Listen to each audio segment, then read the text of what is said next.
سلام، خوش اومد به یه ویدیو دیگه. چنل هیر بود. همونجا این ویدیو لایک کنید، چنل رو دنبال کنید و بیان سوالی دارید تو کامنت ها بنویسید. خب تو گلف نزن.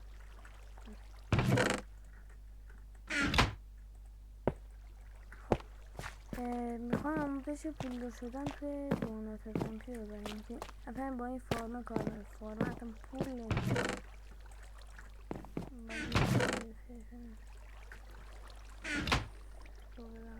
اوردر یه دقیقه اوردر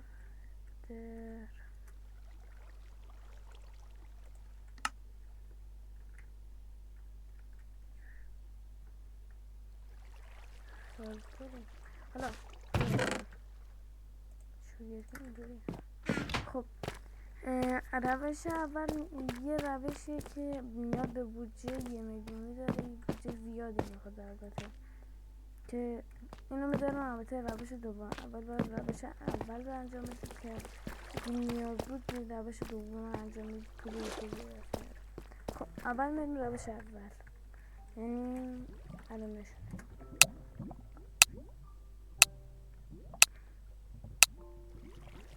روش اول بودجه خیلی زیادی نمیخواد، 200 تا 150 کا میخواد که بتونید یه دونه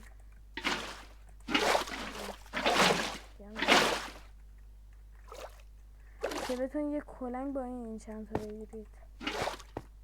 مندی آن برکین افیشنسی فیلتاش. همه اینطور هم که میدید. روش دوم اول یخ فروشیه. قاعدتا اول باید اتش پکت آیس قیمت یخ دستتون میاد که یخ الان ارزون ترینش 11 کات، پس ما میدیم 10 کات.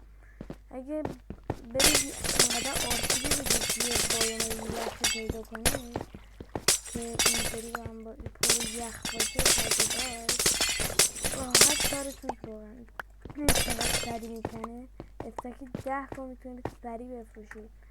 تو 2 ساعت فکر کنم 1-2 میلیون رو جور بکنید. خب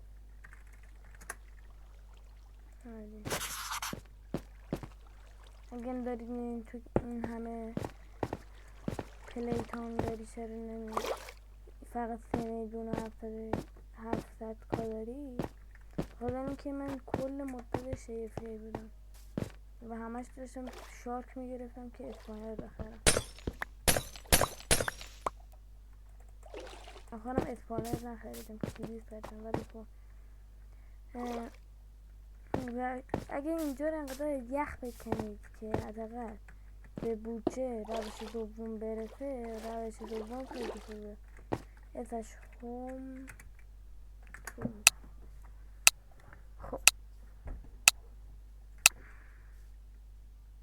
این 200 کا هم میتونید درس بکنید به دفعه استکی درس 10 کا میتونید بکنید.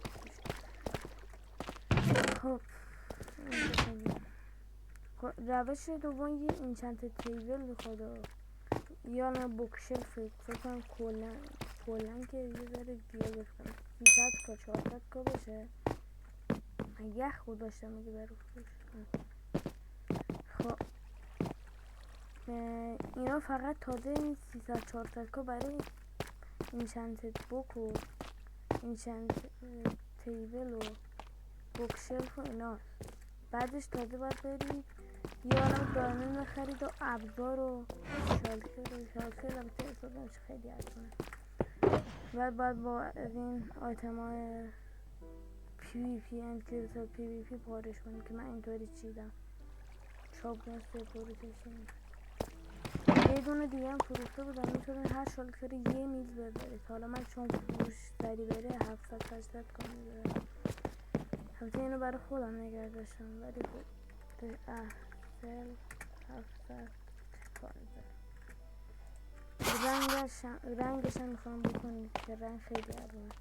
خب اینم از روش ها اول دوم بود دیگه. روش دیگه هم اگه به ذهنم اومد میگم. الان حتما میگه چجوری اومدم دونات SMP بدون اکانت پریمیوم، به خاطر اینه که البته الان نمیاد. اگه این ویدیو به 10 تا لایک برسه و کامنت یکی حالا یه نفر بذارم بذاره، من اون ویدیو رو میذارم دیگه. پس تا یه ویدیو دیگه که ویدیو بعدی هم فکر کنم همونه دیگه، پس منتظر لایک و کامنت هستم. تا یه ویدیو دیگه، خدا حافظ.